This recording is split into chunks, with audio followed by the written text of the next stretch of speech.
What if you are God, dreaming you are human? Now, don't accept this as a doctrine or cling to it as a belief. Instead, play with it as you would play with a story, a thought experiment. Because if you look deeply into this possibility, you begin to see how it explains the peculiar comedy of existence, the joys and tragedies, and why things are exactly as they are. Think of it. If you were God, if you were all, powerful, all-knowing, infinite, you would soon become terribly bored. For imagine knowing everything, being everything, and having no surprise. Perfection sounds pleasant for a time, but it would grow monotonous, like watching the same play over and over without variation. So, what would you do? You would invent a game. You would create the grandest hide-and-seek ever conceived. You would hide from yourself. You would forget who you are, and you would pretend to be many men, women, animals, plants, stars. Each life would be a mask of your own being. And in this great drama, you would immerse yourself so deeply in the part that you would forget it was a play. You would forget that you were the actor behind all the masks. For if you remembered too easily, the game would lose its thrill. It would be like reading the last page of a mystery novel, first spoiling the whole story. So you agreed with yourself, I shall forget, I shall live as though I am only this body, only this mind. I shall fear, I shall hope, I shall strive, and then, one day, I will remember. This is the dream you are living right now. You, the infinite self, God if you like, are pretending to be human. And in pretending, you are not less, you are more.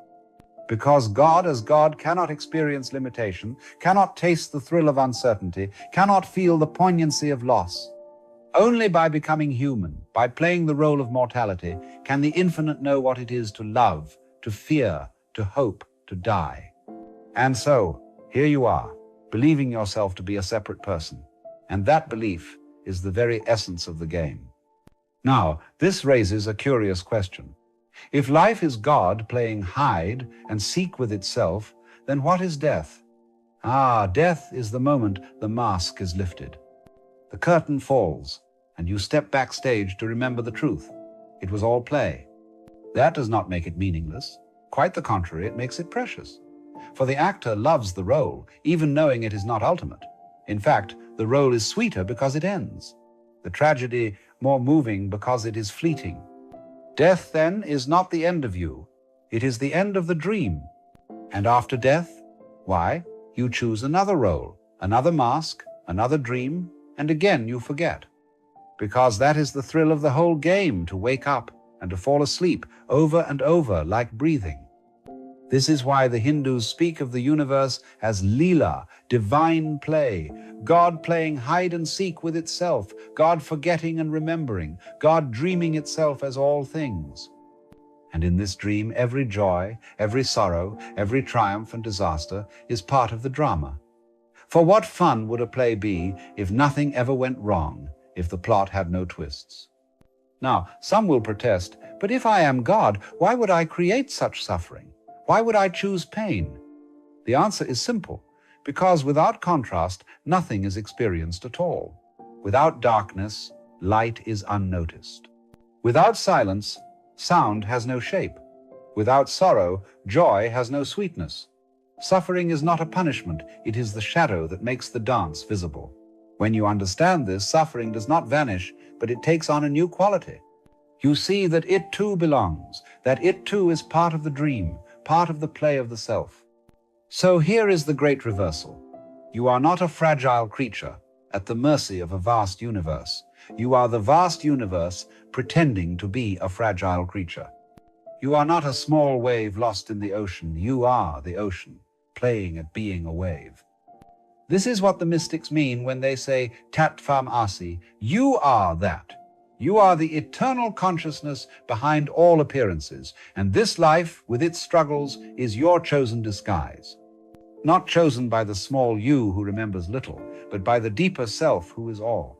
And if you see this even for a moment, it changes how you live. You no longer take yourself quite so seriously, as though your failures and embarrassments were cosmic tragedies. You laugh more. You forgive more easily. Because you realize that this too is the game. You are God pretending to be a person, and everyone else is God pretending too. That stranger on the street, that enemy, that friend, they are masks of you. different disguises in the same play. And when you begin to see this, compassion arises naturally. For how could you hate your own self?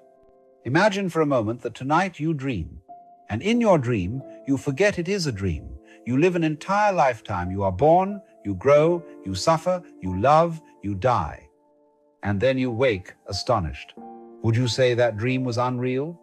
No, it was real, for it was experienced. So too with this life. It is a dream, but not in the sense of a fake illusion. It is real as experience. It is God's dream of being human. And one day, you will awaken to realize it was always yourself. Now, notice the strange paradox. If this life is God's dream, then you are both the dreamer and the dreamt. You are the actor and the role. The problem only comes when you identify exclusively with the role, forgetting the actor. Then the tragedies feel unbearable, the conflicts endless. But when you remember even slightly that you are the dreamer as well, then everything takes on a lighter quality. You can still play the game fully, but with a kind of inner laughter. For deep down you know, this is me, pretending. This is me, wearing a mask. And you see, even the forgetting is part of the design.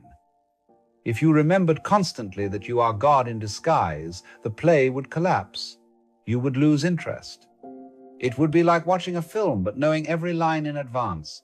So you agreed to forget. You agreed to believe this dream fully. And that is why it feels so real. Because it must. A dream only works if you are convinced while inside it that it is reality. And this dream of being human is the most convincing dream of all. Think about your own nighttime dreams. When you are in them, you rarely question them. If a lion chases you, your heart races, your body sweats, your fear is real. Only upon waking do you laugh and say, it was only a dream. But what if this waking life is the same? What if, when you die, you laugh and say, it was only another dream? And what if you then realize the dreamer was always you, the Godhead, the eternal self, trying on yet another mask in the cosmic theater of existence? Now, some will say, but if I am God, why do I not feel like it? Because feeling like God is not the point of the game. The point is to feel like you, precisely as you are. If you always felt infinite, immortal, invulnerable, there would be no drama. But to feel limited, fragile, temporary, that is where the richness lies. That is where the story gains texture. A story without struggle, without vulnerability, would not move you. You need the risk, the uncertainty, the shadow to make the light worth seeing. So, the invitation is not to escape the dream, nor to despise it.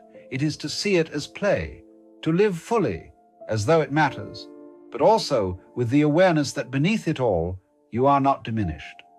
The pain may come, the losses may sting, but the one who plays all roles cannot be harmed by any single one. Just as an actor can die 1,000 deaths on stage and yet rise for applause, so too you die in dream after dream but remain untouched, for you are the dreamer. And here lies the deepest comfort. No matter how dark it becomes, no matter how frightening, it is still play. A terrifying play perhaps, a tragic one, but play nonetheless. And knowing this does not cheapen your life, it enriches it, because you see that nothing is wasted. Every tear, every mistake, every joy, every heartbreak is part of the unfolding.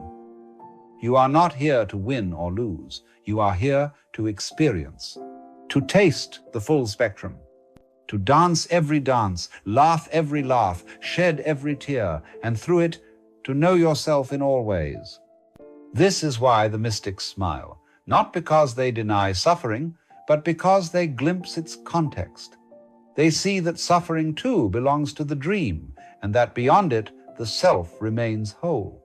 That you are not merely this person struggling to survive, you are the totality playing at being this person. And when you understand this, life no longer feels like a burden to be endured. It becomes a play to be enjoyed, even in its difficult acts. For even tragedy in art has its beauty. Even sorrow in music has its harmony. So what happens when you die? You awaken, and for a moment you remember, yes, I was playing that role. And then, like any actor who loves the stage, you step back into costume. You choose another mask, another dream, another lifetime, and again you forget. because forgetting is the rule of the game. Only by forgetting can you remember. Only by sleeping can you wake. Only by losing yourself can you rediscover yourself. And thus the cycle continues, endlessly, joyfully God dreaming, God awakening, God dreaming again. Now, one might ask, if I am God dreaming, does that mean everything is my responsibility? Am I guilty for every cruelty, every injustice? No, for you are not only the victim, you are also the perpetrator and the bystander and the healer. You are playing every part. It is not about guilt. It is about exploration. For how could you know compassion unless you felt cruelty? How could you know forgiveness unless you experienced betrayal? How could you know courage unless you faced fear? Every role deepens the whole. Every mask expands the play. And so, you see, you are not trapped. You are not merely a pawn in a hostile universe. You are the universe itself, playing hide and seek with your own face. What a grand joke. What a wild game. And if you can sense this, even faintly, you can live differently. You can take your joys more deeply, your sorrows more lightly. You can laugh in the face of despair, not because it is trivial, but because it too belongs. And perhaps in that laughter, you will recognize the one who laughs, the dreamer behind the dream. And so here you are, playing the role of you, waking each day convinced of your name, your story, your past, and you must play it convincingly, otherwise the play falls flat. But deep within, there is always the faint whisper, this is not all, this is not the whole of me. That whisper is the dreamer reminding you just a little of who you are. Not to spoil the game, but to comfort you when the play becomes too heavy. To let you know that however dark the dream seems, the dreamer cannot be harmed. Think of children playing pretend. One plays the doctor, one the pirate, one the princess.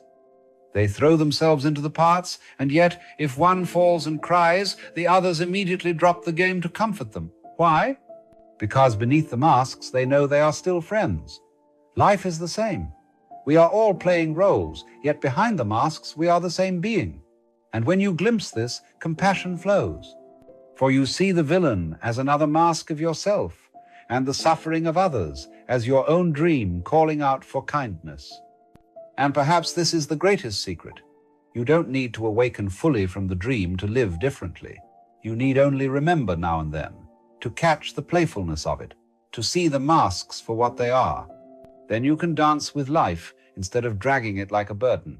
You can laugh at the absurdities, weep at the tragedies, rejoice in the joys, all while knowing somewhere deep that none of it can truly diminish you. For you are not the mask. You are the one wearing it. You are the dreamer. So it means you are not trapped in some meaningless accident. You are participating in the most extraordinary play imaginable, the play of forgetting and remembering, of losing and finding, of dying and being born again. It means that your struggles are not in vain. They are part of the adventure. It means that when you love, you are God loving God. When you laugh, you are God delighting in its own play. And when you die, you are God waking up from one dream to dream another.